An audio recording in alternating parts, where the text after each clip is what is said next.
WTF!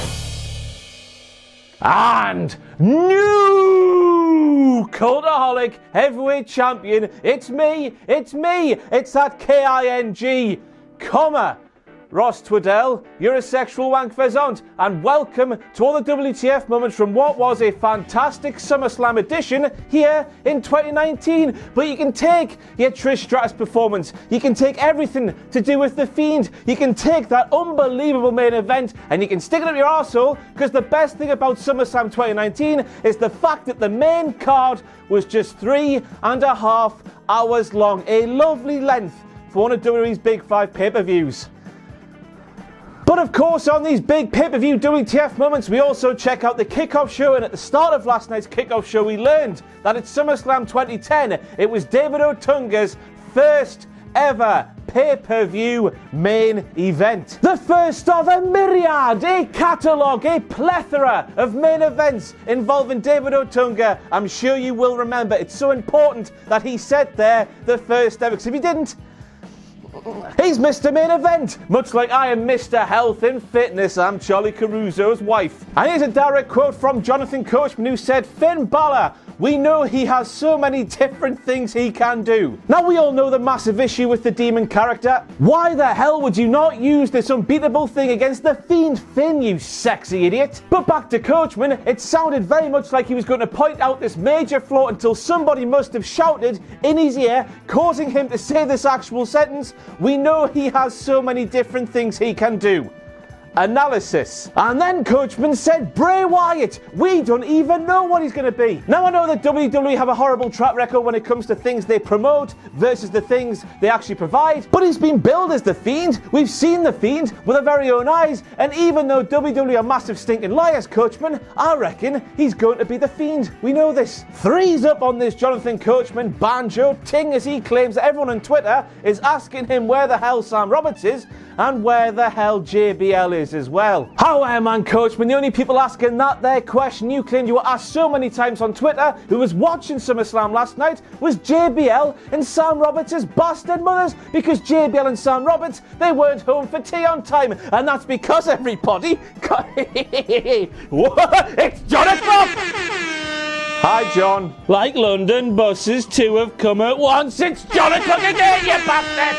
Here's a direct quote from that arsehole himself, who said, "Twitter has always been kind to me." Aye, John, because you block every single person that says anything remotely negative in your direction. Bloody hell, you even block people who don't even say negative things in your direction, you massive child. Grow up, man. Uno, dos, tres, it's the pissing hat trick, it's Jonathan again! For some strange reason, JBL claimed that Randy Orton is a 14-time world champion in the WWE. Triple H now, John, he's a 14-time world heavyweight champion in the WWE, but you kind of get him and Randy Orton mixed up. Evolution, while it was a mystery, told us beyond a shadow of a doubt that Triple H is the biological father of Randall Keith Orton. So they showed a highlight from the SmackDown Live where the King's Court took place, and there Charlotte Flair was saying, "Well, Trish Stratus, the women in WWE, we've evolved. We're all proper athletes now. We don't have to stand there shaking our asses." But then I log on my Twitter account over the weekend and I see Charlotte Flair tweeting all like, "Hey everyone, look at my bum bum." I mean, Charlotte, you are right, of course, but make up your pissing mind, man. I need you to go back and watch the replay of that there slap there. Somehow, somewhere from beyond the grave, the Macho Man himself was snapping into a Slim Jim at the exact same moment as Trish Slappus, more like, was slapping Charlotte Flair right in the chops. Steady on with the sound effects there, lads. And next up we have the moment where Mick Foley, Mankind himself, claimed that he's never felt as helpless as he felt when he was licking Bray Wyatt's fingers on Raw a couple of weeks ago. Just how concussed were you in that Hell in a Cell with The Undertaker, Mick? Did you actually die? Now, judging by their characters on 205 Live and NXT respectively, I'd actually say those two fellas there are a pair of bad boys. And they're not even boys, man. What the hell's going on? And before you take to the comments, I know fine well that's the sponsor for the kickoff show for SummerSlam in 2019. Just take off your pants and have a good time, man, will you? Now remember, boys and girls, if KO lost last night at SummerSlam, he would have been forced to quit WWE. I know, said some boffin backstage. Let's give this man who might not work for this company in a few hours' time a brand new t-shirt to plug to the world. Our man WWE, as AJ Styles famously once said to us, in a past life, it's all about the little things. Who the hell thought it was a good idea to put Mick Foley out there to talk about a match in a WWE ring where there was a stipulation where one of the people, if they lost, would have to leave WWE, just like Mick did at No Way Out 2000 in that Hell in a Cell match against the Gamer. And what's even worse is the fact that Mick quite literally sat there and said, oh, I lost the match just like Kevin Owens might, but I came back. Lol. Doesn't matter none of this. Load of bollocks, isn't it? Have you ever wondered what WWE superstars do just before a show goes live on the air in front of the WWE Universe? Well, it turns out that Finn Balor does something which might be just like this. I can't remember what he did. I didn't write it down. And that's my mistake, but I'm human. And we all make mistakes, don't we? But Finn's strange. Stop those camera angles. Why the hell would the person attacking Roman Reigns think to themselves, oh, I know what'll be fun. I'll stick a camera on the bumper of my car, which then I'm going to drive into Roman Reigns' car, and I'll get the footage from that camera and give it to the people who put together WWE shows. I've said it a million times over the past few years, but bollock shots like that just take you right out the moment. It's not realistic at all, is it, Seth Rollins?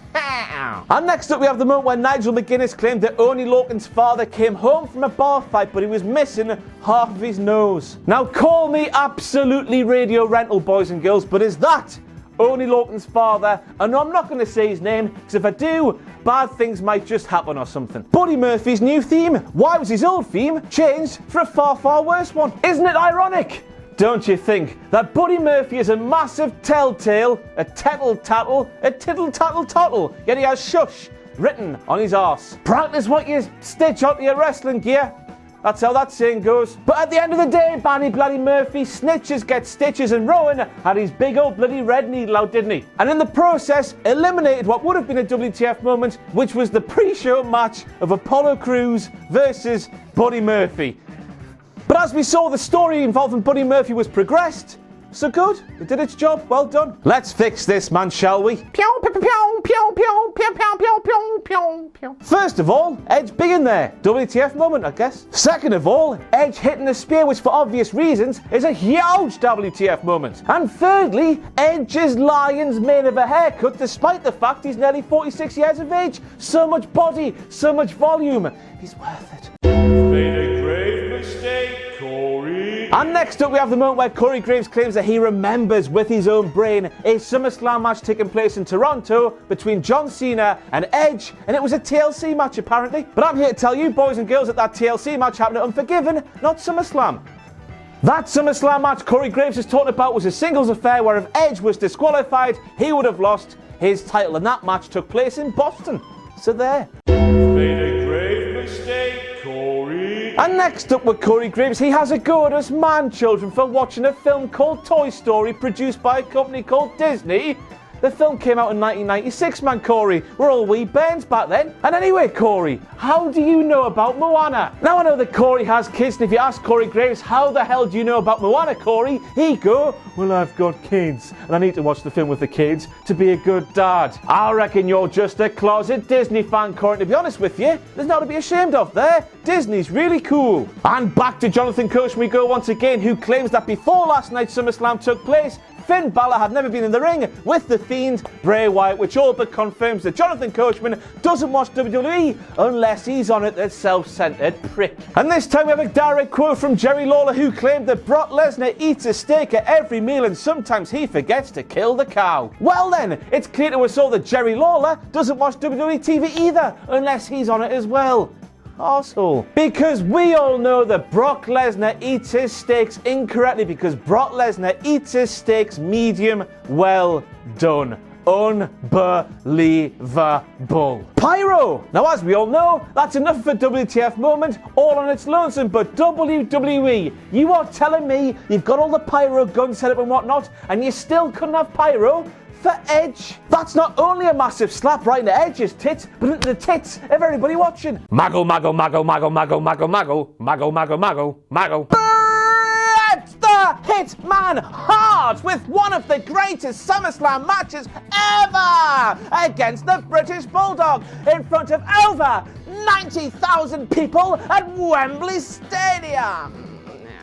The official attendance for SummerSlam 1992 was 80,355. And as we all know, WWE as a company likes to round up their attendance figures because their collective dicks are so very small. So Michael, there was even less people in the arena than that 80k. And next up we have Trish Stratus calling herself the Queen of Queens, even though Triple H is the King of Kings, which means by default Lady Balls is the actual Queen of Queens. And whether she likes it or not, that match against Charlotte Flair last night at SummerSlam was Trish Stratus' last match in the WWE ring. Lady Balls isn't standing for that slander, man. Trish, how very dare you? One day in the future we are going to hear about a very bad thing Dolph Ziggler did, because there's being buried like he has been so many times over the past 5 years, and then there's what happened at SummerSlam 2019. At this stage in the game, I simply cannot rule out Dolph Ziggler breaking into Vince McMahon's house while Vince McMahon is in bed with the lovely Linda. Then Dolph crapping in Vince McMahon's open mouth,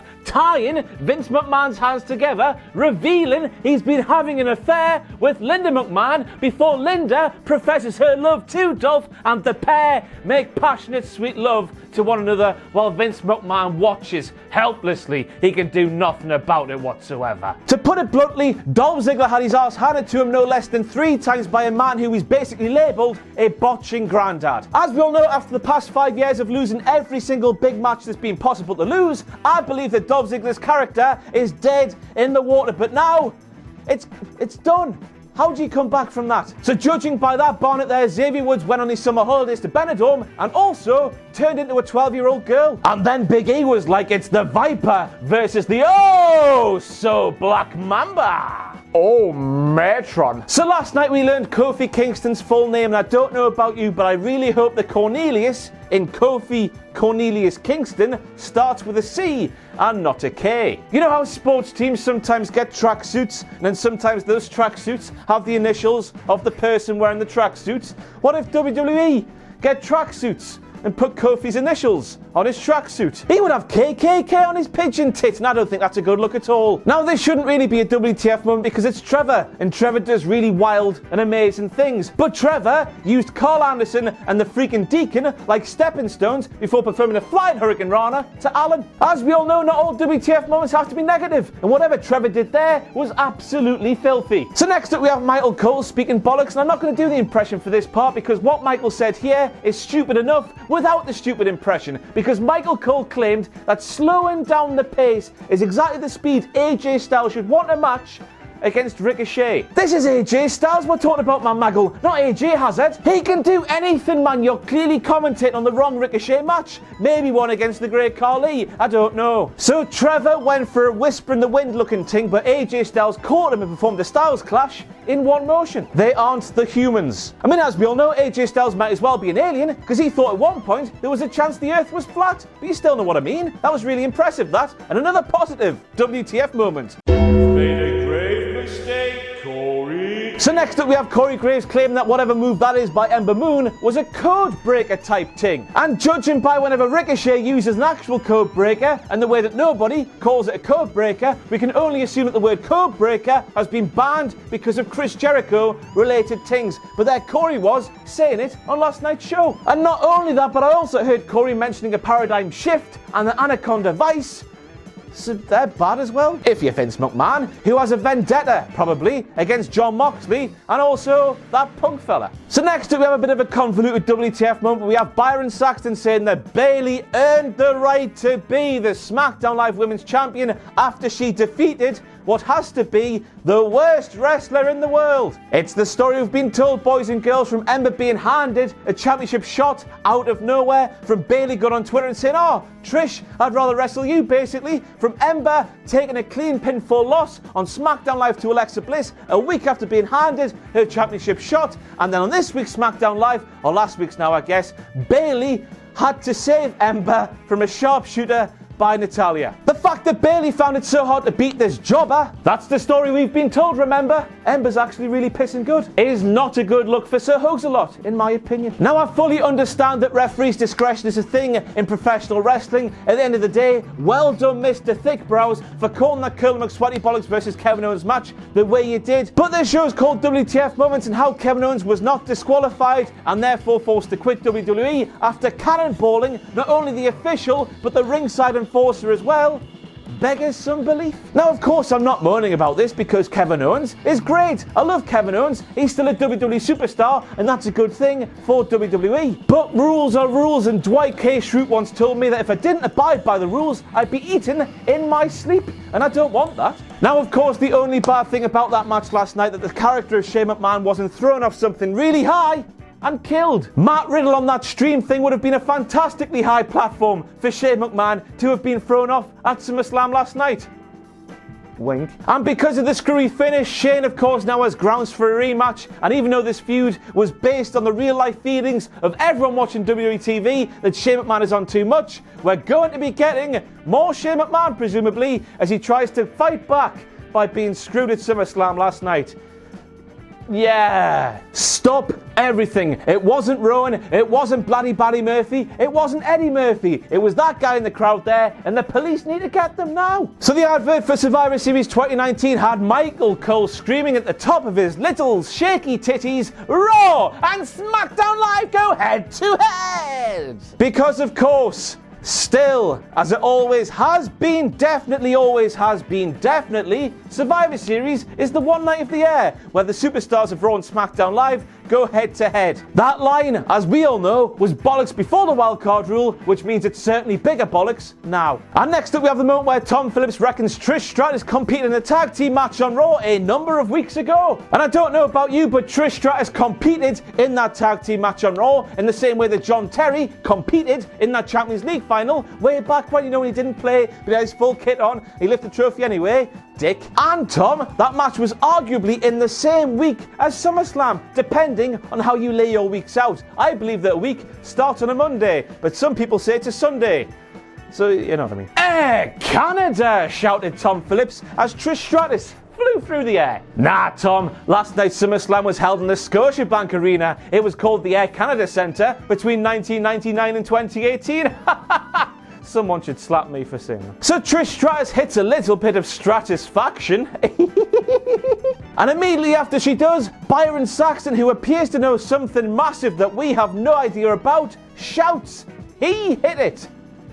He? Now, I don't know about you, but I find it quite remarkable that Bret the Hitman Hart emerged from that handshake unscathed. It's a wonder Sethy Poo didn't break Bret Hart's hand, much like Sethy Poo broke the nose of John Cena many moons ago. Bret got away with that one, the lucky bastard, but then he also said, "Knock him dead," which, when you think about Bret Hart's opinions on how unsafe Seth Rollins is, I don't know how to take that. Oh, Bret doesn't want Seth to actually murder people with that unsafe knee. That's not very nice. Poor woman, minding her own business on the phone, and Kofi Kingston twats her with a pancake. Now, to non-wrestling fans, that must sound really weird. To pro wrestling fans, that should sound really weird, but it's not, and such is the beauty of professional wrestling. Now, I don't know what else to say about the finish to that WWE Championship match, because the fans in the arena in Toronto said it best when they continuously shouted "Bull poo" at the top of their lungs. The referee was counting like he was on speed. Randy Orton smiled at Kofi's son, and apparently that's too far and warranted a big old beating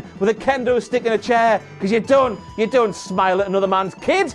Oh, it was just bollocks. And anyway, everybody, Kofi's son started all that because Kofi's son shouted at Randy Orton, an innocent man who was merely doing his job by beating up Kofi's son's father. That gobby little so-and-so should have been kicked out or sent to Bully Ray. I don't actually believe that, but Kofi Kingston should still be sending that son to the naughty step for shouting at Randy Orton like he did and causing all kinds of mayhem that pissed off millions of people around the world. And next up we have the moment where it was revealed Finn Balor chose to wear white when he was facing the Fiend.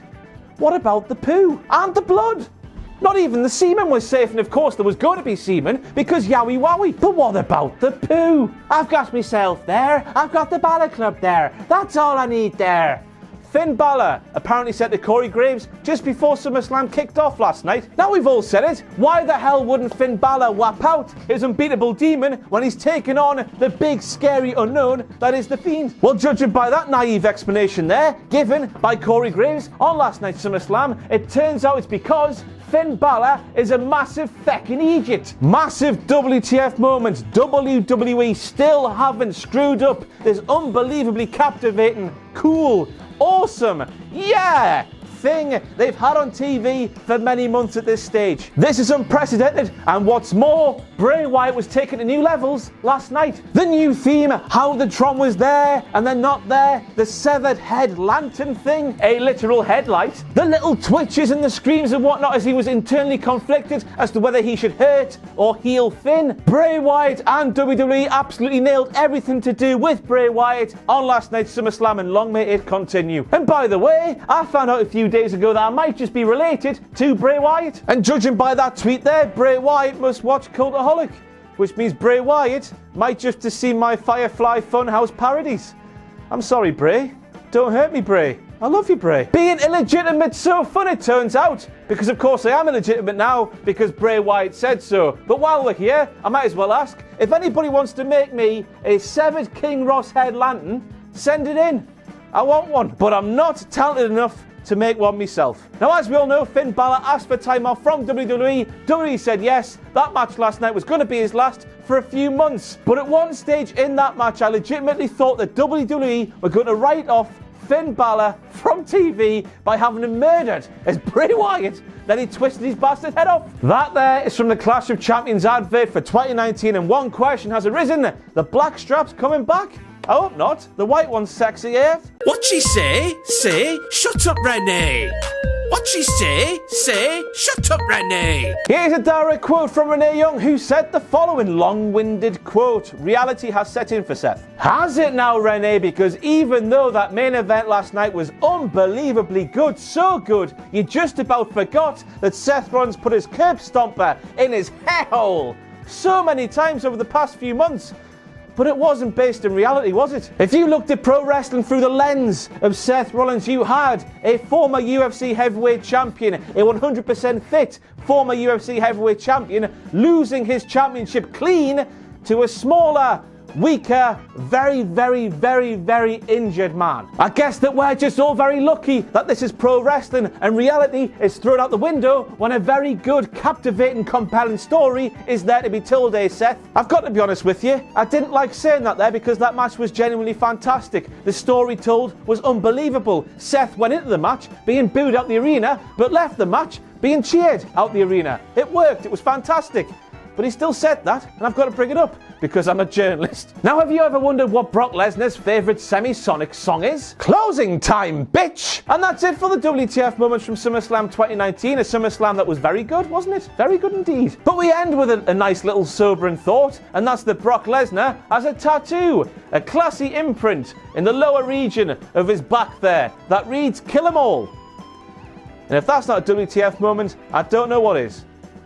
See ya. Thanks for watching. Let us know what you think in the comments below. You can follow us on Twitter at Cultaholic. You can find us on Facebook at facebook.com/Cultaholic. And if you enjoy what we do here at Cultaholic, you can pledge to our Patreon page, patreon.com/Cultaholic.